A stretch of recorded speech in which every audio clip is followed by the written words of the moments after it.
Yang dimana hobi istri itu suka belanja dan ini ada peluang juga nih, kayaknya kita bisa jualan baju secara online. Beneran mau nikah sama Mas Eka. Mas Eka itu utangnya banyak loh, di atas 100 juta, soalnya habis rugi, dibohongin sama orang. Bahkan kita ngambil uang mahar, tim mahar yang buat istri saya itu kita ambil buat makan. Saya sama istri itu dari dulu punya impian kita harus bermanfaat untuk orang banyak.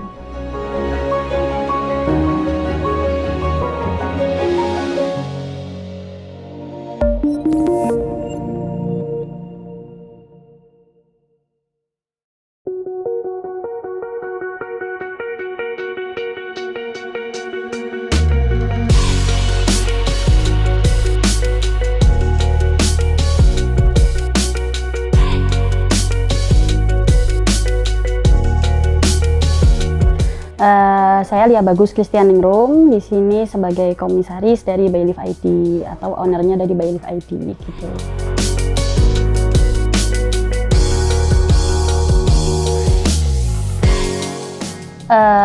Sebenarnya dari awal bikin brand Baylift ini faktor ketidaksengajaan.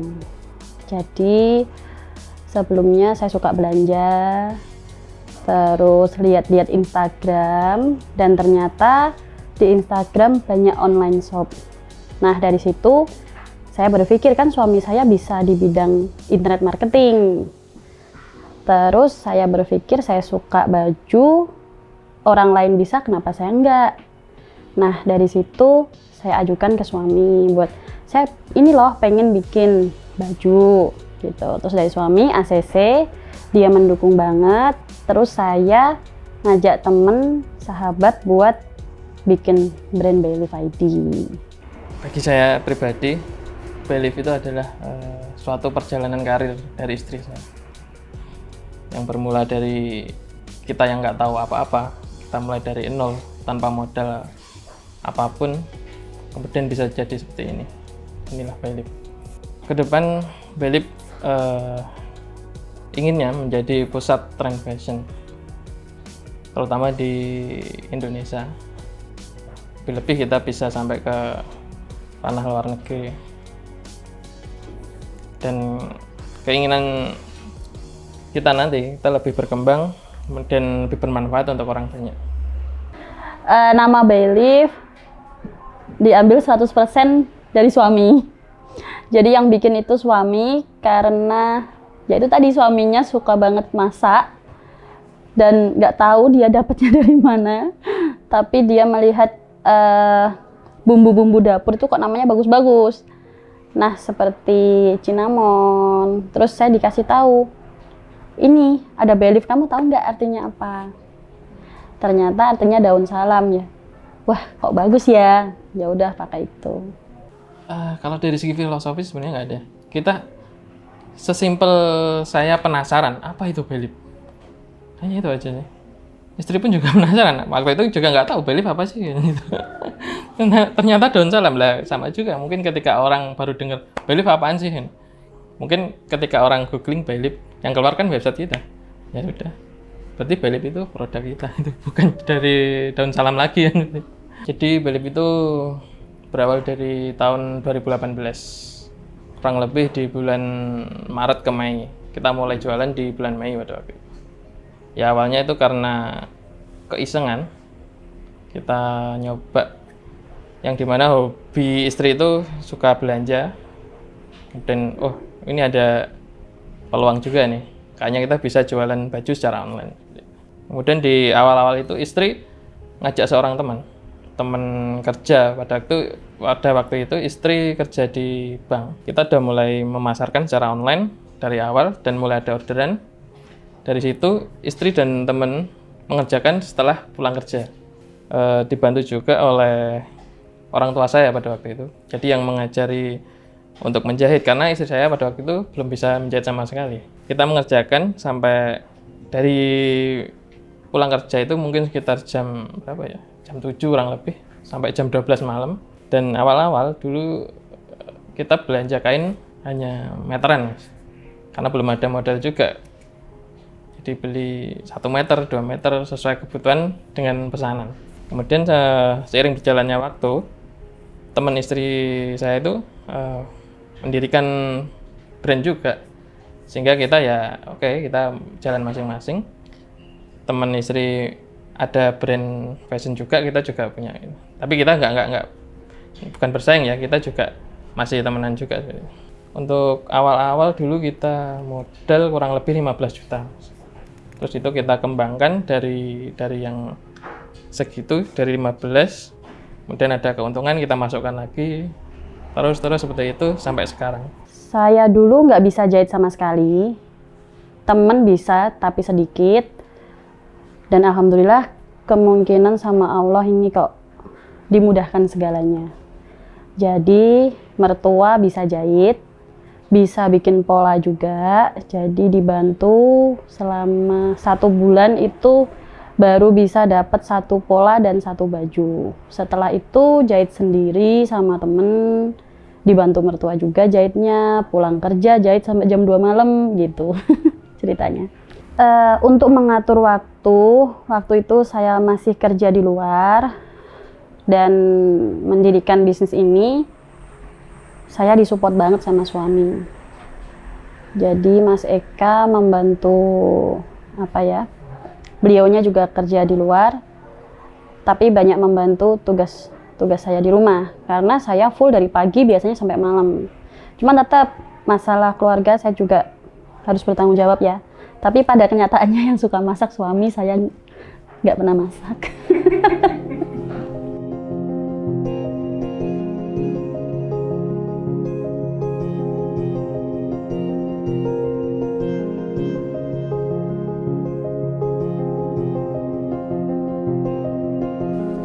Produk awal dulu sekitar ada mungkin 8 kurang lebih 5 ke 8 yang kita belajar untuk membuat pola, kemudian kita olah, terus kita bentuk, ternyata bisa seperti itu. Kemudian kita kembangkan yang dari pola awal yang istilahnya kita juga lihat nih dari produk lain, kemudian kita kembangkan apanya yang ada sisi-sisi yang istilahnya ini gak nyaman nih, ini kita bikin nyaman gitu. Mungkin ada value lebih di situ. Dan awal dulu itu kita menggunakan sistem custom. Jadi orang yang punya BB lebih atau ukuran yang nggak ada di pasaran itu kita bisa bikin. Awalnya seperti itu. Sedikit rahasia dari kita kenapa dulu kok bisa langsung menjual itu pas momen Lebaran. Jadi pas Ramadan, orang kan banyak yang belanja nih pas waktu Ramadan. Jadi kita mau ngiklan berapapun pada waktu itu ya pasti ada penjualan insya Allah. Bahkan kita pernah juga mengalami setelah Ramadan itu mengalami penurunan, per hari hanya terjual 1. Jadi pada waktu itu ketika kita orderan udah mulai banyak, kemudian istri juga saking ribetnya karena masih kerja pada waktu itu, akhirnya kita meng-hiring orang. Pada waktu itu awal karyawan itu nggak bisa jahit juga, akhirnya kita ngajarin juga karena mencari penjahit di Kediri ini terutama sulit banget. Jadi kalau awal-awal dulu itu kita fokus di produksi, jadi kita ngerekrut kebanyakan di penjahit dulu. Untuk masalah marketing dan juga CS dulu waktu itu masih saya pegang sama istri pada waktu itu. Sampai pada tahun berapa ya? 2020. Pada waktu itu kita mulai hiring marketing dan juga CS. Jadi sekarang karyawan saya ada sekitar 200 anak lebih. Yang paling banyak ada di produksi sekitar 80 sampai 100 anak. Kemudian ada marketing mungkin 20 sampai 30. Terus ada CS juga. Kurang lebih ada 8 anak untuk CS. Kemudian ada tim multimedia, ada tim R&D. Ya, mungkin 20 anak juga. Ya sisanya ada yang bagian helping dan R&D itu sangat penting Mas, ya. Karena awal mula ide, awal mula apa sehingga kita bisa berkembang, kita ada riset ya dari R&D itu. Karena tanpa R&D juga nggak mungkin juga kita ada kendala kemudian kita selesaikan, pasti pusing juga kalau ada masalah kemudian kita pikir sendiri, kita berjuang sendiri. Saya rasa itu terlalu berat. Oleh karena itu kita merekrut R&D untuk memecahkan semua masalah itu. Jadi peran istri tetap ada. Bahkan mungkin masih 80% semua ada di istri. Semua keputusan yang keluar dari R&D tetap istri. Jadi saya dan istri itu selalu melihat karyawan. Kita melihat orang segini banyaknya, kemudian bagaimana nanti kalau kita nggak bisa survive, kita nggak bisa menjalankan bisnis ini, tentu mereka juga akan kesulitan. Oleh karena itu kita juga berpikir lebih bagaimana caranya kita bisa bertahan di pandemi ini. Dan alhamdulillah kita juga bisa menemukan solusi, istilahnya kita maksimalkan di marketing, kita tetap melakukan transaksi, kita tetap ada penjualan, kemudian juga ada mulai ada sistem yang baru. Jadi kita harus menemukan solusi gimana baik untuk karyawan, baik buat kita juga. Untuk cost marketing kita kurang lebih satu produk itu sekitar 20-25 ribu kurang lebih kalau kita dari angka realnya.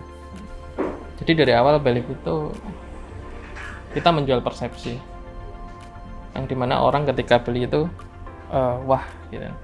Kita mengutamakan di pembeli itu merasa oh kita mendapat value lebih nih dari ketika kita mengirim barang. Kita sudah pastikan barang itu sudah bagus, kemudian ada di value packingnya juga. Ketika orang melihat, oh ini kayak kado ini, sehingga orang juga merasa nyaman ketika dapat barang, oh ini kayak surprise ya. Untuk target pasar kita melihat dari produk kita itu lebih ke arah kalangan remaja dari usia 25 sampai 40 kurang lebih. Customer kita kebanyakan pekerja dan juga orang yang suka nongkrong. Jadi kita ngelihatnya dari situ aja. Mimpi saya untuk Belif ID. Mimpi saya. Sebenarnya ini tidak luput dari mimpi saya dengan sahabat saya ya. Waktu pertemuan pertama itu saya dan teman benar-benar mimpi yang mungkin itu hanya mimpi gitu ya. Nah sekarang alhamdulillah teman sudah mandiri dan sekarang saya ingin mewujudkan mimpi saya dan sahabat saya itu, yaitu saya pengen Belif itu punya offline store atau banyak outlet yang sekelas dengan brand-brand besar di luar sana yang bisa dibilang fast fashion ya, dan dia levelnya setara dengan mereka semua. Untuk pencapaian Belif ID sendiri dari nol, dari tahun 2018 sampai dengan sekarang 3 tahun berjalan. Dari awal dulu orderannya hanya 1 per hari, 1, 2, 3, terus setelah 6 bulan kita naik menjadi 5, 10.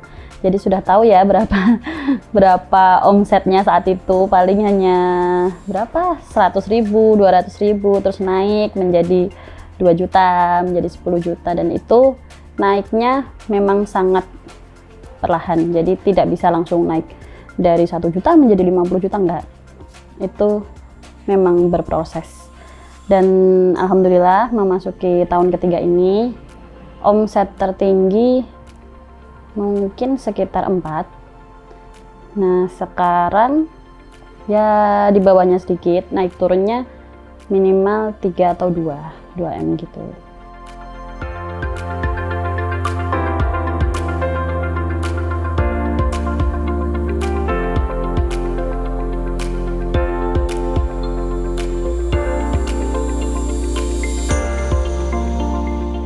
Saya dulu bekerja jadi teknisi HP pada waktu itu, terutama di software. Nah dari situ saya belajar di internet juga. Nah kemudian saya ketemu nih kata-kata internet marketing dari online itu juga. Pada waktu itu belajar software secara online dan ketemu itu juga, akhirnya ada benang merah yang membuat saya jadi pengen belajar internet marketing lebih jauh lagi. Kemudian setelah itu saya kenal yang namanya blogging, terus ternyata itu bisa mendapatkan uang dan sebagainya, itu dari AdSense pada waktu itu. Kemudian berjalannya waktu, saya sudah di titik yang menurut saya sudah paling tinggi di AdSense juga. Ada tantangan tertentu nih, jadi kayaknya kalau kita bergantung dari AdSense juga nggak bisa tahan lama. Akhirnya kita belajar untuk jualan, dan alhamdulillah kenal dengan istri, saya mendapat ide-ide jualan secara online, dan sampai sekarang ya ini saya fokus di internet marketing. Dulu penghasilan paling besar saya pernah di angka 60 juta per bulan. Ya mungkin karena dulu juga masih kita juga underground, nggak banyak orang tahu, jadi angka segitu juga sebenarnya besar, cuman nggak ada yang tahu aja. Kalau dulu memang itu zona nyaman ya, istilahnya kita cuman kerja paling berapa jam, yang paling dari pagi sampai malam sehari aja kita sudah bisa menghasilkan banyak gitu. Cuman di sisi lain, karena seperti algoritma Google itu terus update, kita juga mutar otak, ini kita harus bersaing sama Google juga, ini gimana caranya kita biar bisa di page one seperti itu kan. Dari situ saya melihat, ini ada bukan jangka panjang gitu. Nanti kalau algoritma Google update terus, ya kita nyari-nyari terus seperti itu. Dan terbukti juga, karena saya pernah pada waktu itu AdSense banned seperti itu. Ya udah, wassalam itu. Padahal lagi banyak-banyaknya pendapatan. Dari situ saya berusaha, ini yang bisa jangka panjang seperti apa. Akhirnya tercetuslah toko online.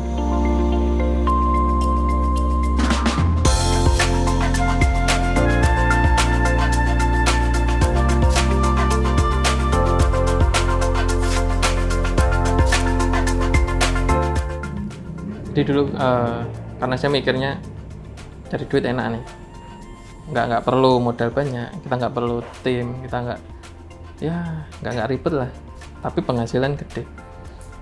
Kemudian istri saya menegur, buat apa kalau sukses sendiri. Akhirnya terus yang gimana lagi, kamu harus bermanfaat untuk orang banyak. Nah dari situ akhirnya ya benar juga, kalau kayak gini ya yang kaya saya sendiri kan. Akhirnya juga kepikiran, saya nggak mau di zona nyaman saya keluar dari situ, gimana agar bisa kita menarik banyak orang dan lebih bermanfaat. Peran SEO untuk Belif itu sangat penting, karena dari SEO itu kita juga bisa membranding dengan kata kunci seperti merek Belif. Ketika orang ngetik Belif gitu langsung di atas bahwa itu ada trust tersendiri dari pembelinya. Jadi karena kita fokusnya di seperti outer, tunic, dan juga blus seperti itu, jadi kita juga mengaitkan beberapa kata kunci untuk 3 kategori ini. Dan ya alhamdulillah beberapa keyword kita sudah mulai ada yang naik, karena kita memang dari awal fokusnya cuma di brand keyword. Karena dari masifnya iklan, kita hanya terbesit kata Belip. Belip apa sih? Orang penasaran. Ketika ngetik Belip, oh, tadi atas. Pengaruh SEO kurang lebih ya 10-15% untuk traffic yang masuk ke lead kita. Kita fokus di tiga channel. Ada yang di IG, Instagram, kemudian Shopee, dan yang ketiga di website. Untuk website kita direct ke WhatsApp. Untuk persentase dari Shopee kita sekitar mungkin 50-60%. Kemudian untuk di website, karena website itu juga dari IG juga mungkin bisa digabung ya, itu sekitar ya sisanya itu lagi 40%. Jadi menurut saya nih internet marketing itu seperti apa ya, salah satu cara atau strategi untuk memasarkan produk barang kita secara online. Jadi internet marketing itu menurut saya itu salah satu cara atau strategi untuk menjual barang atau produk kita secara online. Jadi hampir sama aja dengan offline, cuman kita beda di cara atau tekniknya saja, cara memasarkan. Menurut saya paling penting itu ya produk kita sendiri. Kemudian karena yang paling penting itu ada di, kalau kita jualan secara online di Instagram misalnya, berarti kita harus punya teknik mengambil gambar yang bagus seperti apa. Kemudian agar produk kita tuh bisa tersampaikan dengan baik, jadi harus spesifik. Oh ini misal kalau baju oh ini ada kerutan di sini, oh ini ada spek yang mungkin lebih daripada produk yang lain, oh ada di sini, itu harus jelas semua. Kita mental seperti apa sih yang dibutuhkan agar kita bisa sukses dalam bisnis digital?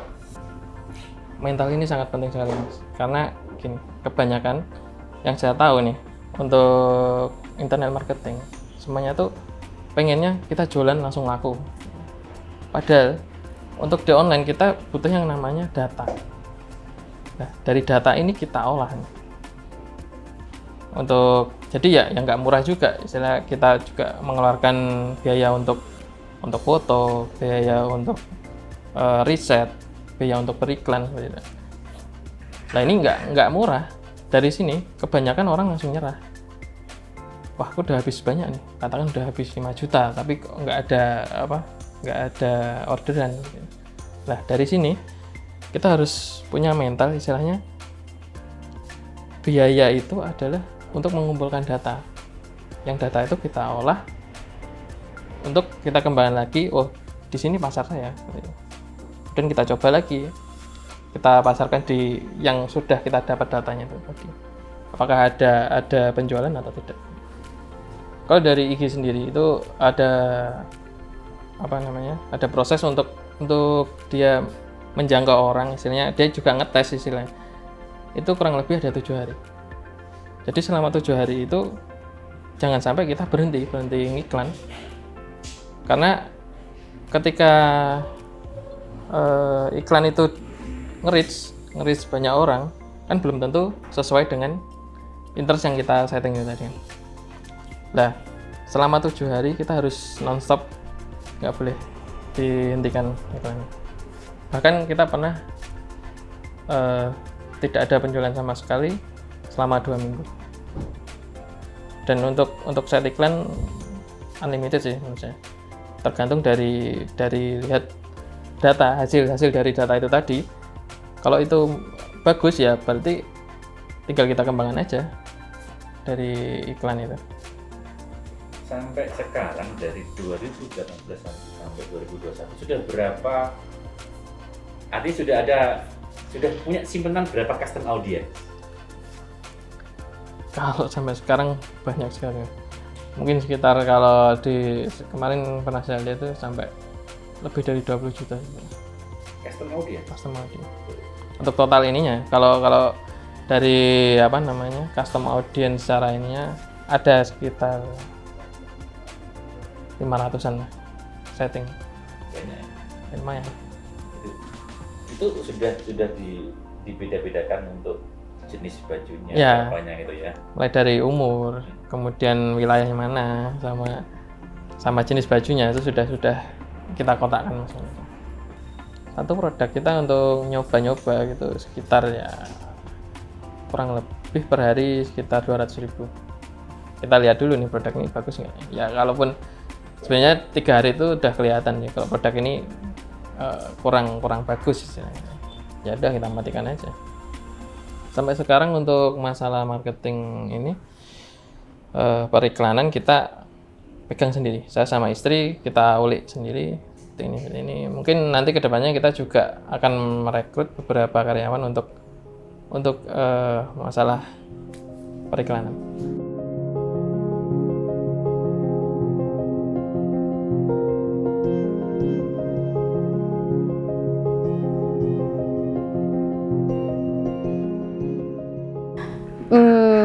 Saya menikah sama Mas Eka Laya. Sebenarnya saya udah kenal selama 7 tahun kalau nggak 6 tahun. Yang sebelumnya nggak pernah kenal sama sekali, jadi dari SMA.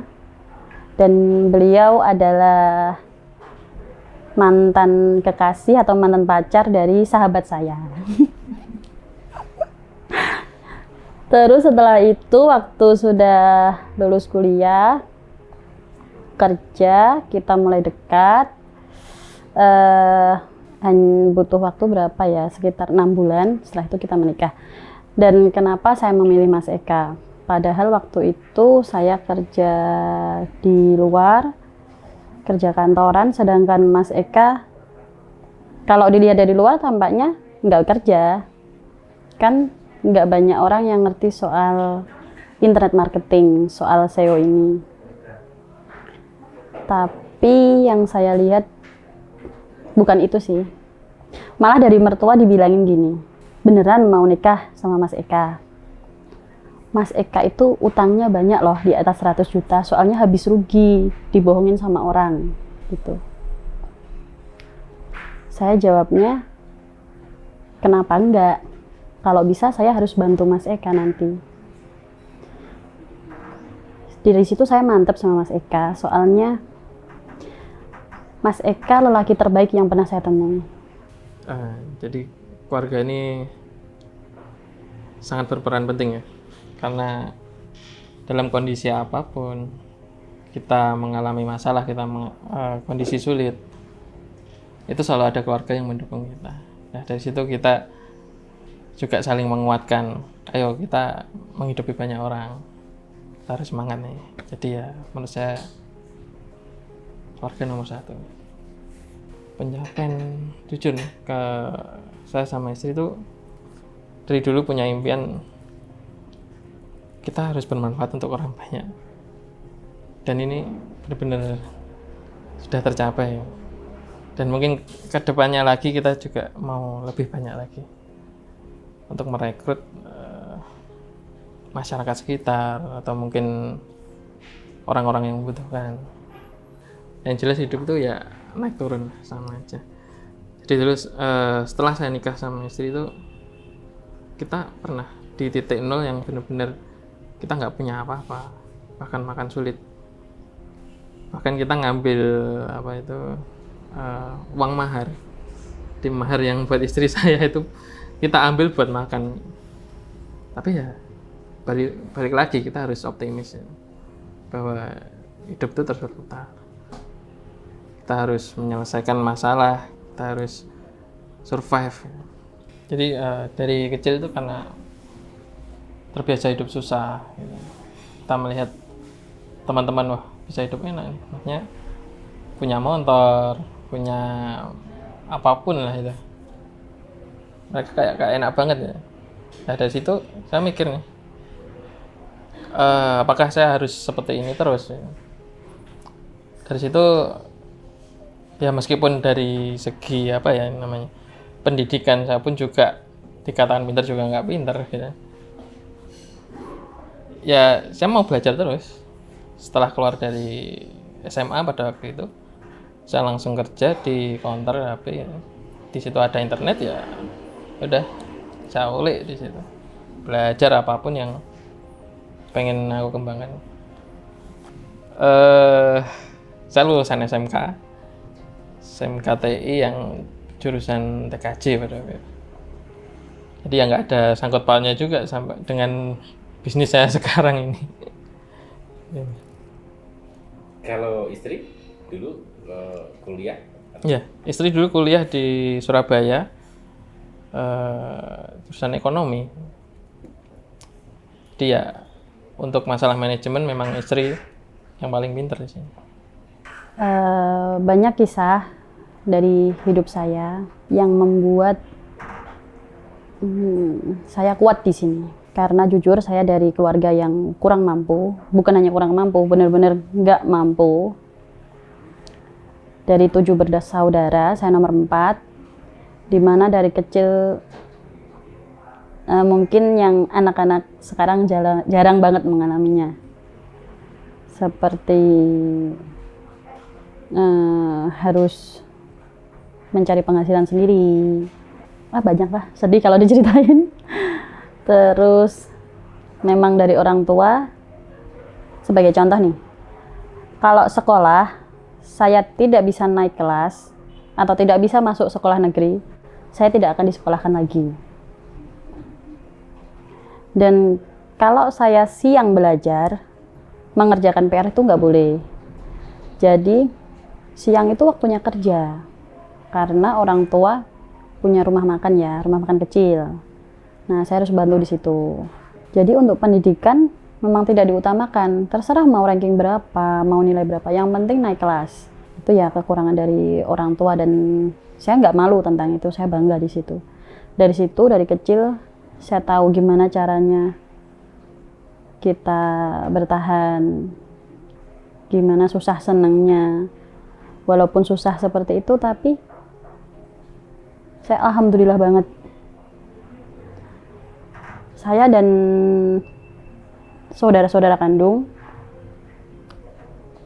dari dulu penuh dengan kebahagiaan. Dulu setiap hari Jumat, Sabtu, Minggu nggak bisa makan nasi, Mas. Jadi makannya tuh tiwul kalau nggak salah. Jadi kita pun cari lauknya cari kangkung di sungai karena nggak ada yang dimakan, bener-bener nggak ada.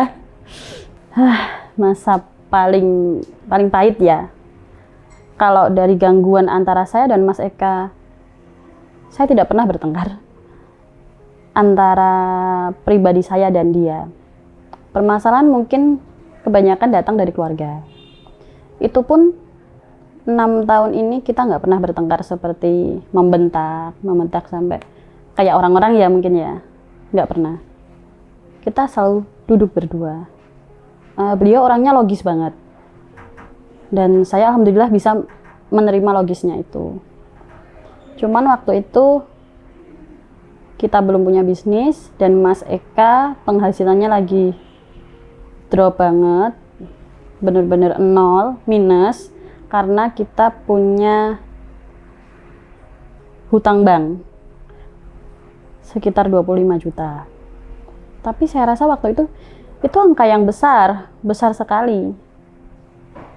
Dan 25 juta itu mohon maaf bukan untuk kita beli sesuatu. 25 juta itu kita pakai buat nikah. Kita tidak ada bantuan sebesar pun, sedikit pun saat itu, dan kita memaksakan keadaan. Pernikahan yang saya inginkan tapi tidak sesuai angan-angan. Kita memaksakan semuanya di situ. Setelah itu, ketika beberapa bulan setelah nikah dan Mas Eka minus juga, kita juga harus mengangsuri angsuran dari bank itu dan hanya mengandalkan gaji saya sampai mahar pun, uang mahar kita ambil, perhiasan dijual buat bertahan saat itu. Ya dari situ saya tetap bangga sama suami saya. dia tetap berusaha semaksimal mungkin. Dan yang paling saya suka dari suami saya, apapun yang terjadi, dia selalu memilih di jalan kebenaran. Dia tidak akan menyalahi aturan atau tidak akan menggunakan cara yang nggak benar. Ada, kalau nyinyir itu pasti ada. Terutama dulu waktu awal-awal ketika kita masih belajar, kita kan buka itu kan dari garasi nih istilahnya, ibaratnya. Dari rumah yang memang di situ tempat istirahat kita jadikan tempat kerja. Otomatis orang sekitar, ya tetangga lah, ya. Lihatlah, ya. Kemudian ngeliat produk kita, masa kayak gini laku kan? Mana aku ini yang model-model kayak gini. Ya sempat sakit hati juga, cuman dari situ kita terpacu. Wah, kita harus bisa nih, kita buktikan ini. Kemudian ya setelah pencapaian ini, ya mungkin orang-orang yang, mohon maaf, yang nyinyir itu juga akhirnya, wah ternyata salah gitu kan. Kalau dari keluarga ya tentunya banyak yang mendukung.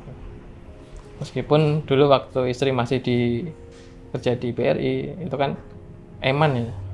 Bahkan beberapa saudara juga pajangan dulu gitu. Karena ya itu bisa apa ya, bisa diandalkan lah. Tapi ya tetap karena saya sendiri pun juga memastikan ke istri, istilahnya aku bisa menjamin gitu. Karena aku tanggung jawab sebagai suami. Ya alhamdulillah istri mau gitu, keluar.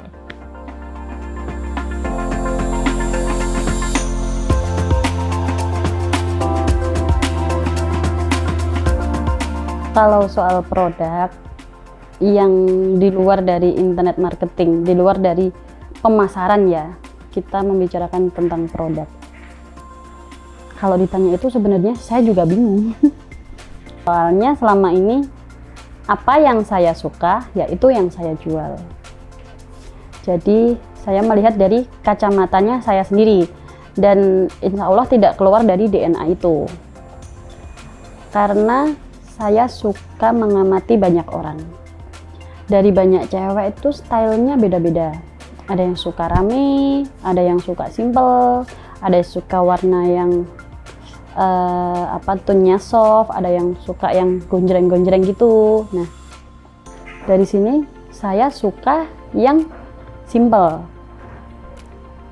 Dan ketika saya suka simple, ketika orang lain banyak yang memakai simple, saya yakin kolam saya besar di situ. Lahan saya besar. Jadi saya bikin produk yang memang kesukaan orang-orang simple ini. Gitu aja sih. Terus saya juga mengaca dari fast fashion yang terbesar seperti brand-brand yang saya tidak bisa sebutkan namanya. Di situ trennya apa? Contoh aja nih celana pensil sama celana boyfriend itu pasti ada masanya.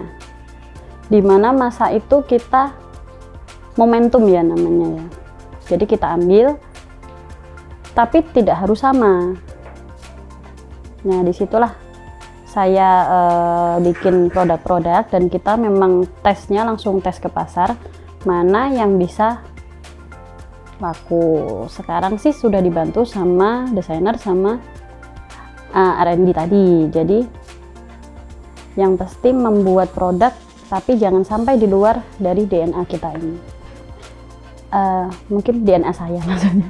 Ukuran kegagalan produk ya. Ukuran kegagalan produk kalau dari kacamata saya sih tidak ada produk yang gagal. Menurut saya tidak ada yang gagal, hanya peminatnya kurang atau kolamnya tidak tepat. Nah itu tugasnya dari suami dan tim mencari kolam itu aja sih. Atau memang kalau benar-benar gagal itu seperti gagal desain sebenarnya, bukan gagal penjualan. Saya rasa produk semua bisa dijual, tergantung branding sama persepsinya gimana. Tapi kalau yang benar-benar tidak laku itu saya rasa karena gagal desain atau gagal bahan, mungkin kesalahan seperti itu. Kalau memang dibilang gagal, ya tentu aja kita pasti stop produksi. Tapi selama By Live berjalan, alhamdulillah 95% semua produknya laku. Mungkin cuma 5% yang gagal tadi di awal-awal kita pembukaan By Live itu. Apa sih yang Mas Ika bisa sharingkan soal bagaimana belajar seumur hidup atau seperti apa yang seharusnya dilakukan oleh teman-teman agar tidak inilah biar nggak terlalu nggak pedean. Nah, seperti apa Mas tips? Kalau dari saya pribadi itu selalu punya tujuan. Jadi kita fokus dulu di satu titik yang bisa kita capai. Nggak usah muluk-muluk lah. Katakan kita pengen punya Ferrari ya terlalu besar juga. Misalnya minimal kita punya motor. Misal sebelum kita punya motor nih, kita punya motor dulu. Kita capai tuh dengan progres istilahnya untuk memantaskan diri juga. Jadi kita harus mempelajari step by stepnya agar kita bisa mencapai di titik tertentu itu. Kembali lagi, kalau kita mikirnya hanya untuk diri kita sendiri, kita mulai mikir untuk orang lain. Itu yang memotivasi saya untuk lebih berkembang. Yang jelas kita fokus di satu titik ini dulu. Kita By Live untuk vertikal, kita naikkan dulu. Kemudian setelah ini tercapai di titik ini dan ada otomatisasi, sebenarnya kita hanya sekitar 10-20%. Setelah itu kita melebar lagi. Kita bikin brand, kita bikin bisnis baru, atau yang lebih bermanfaat lagi mungkin kita bisa sharing-sharing. Menurut saya itu By Live adalah pengalaman ketika orang belanja baju, dia mendapatkan value lebih, entah itu dari packaging, pelayanan, sampai dari produk itu sendiri. Menurut saya ini itu.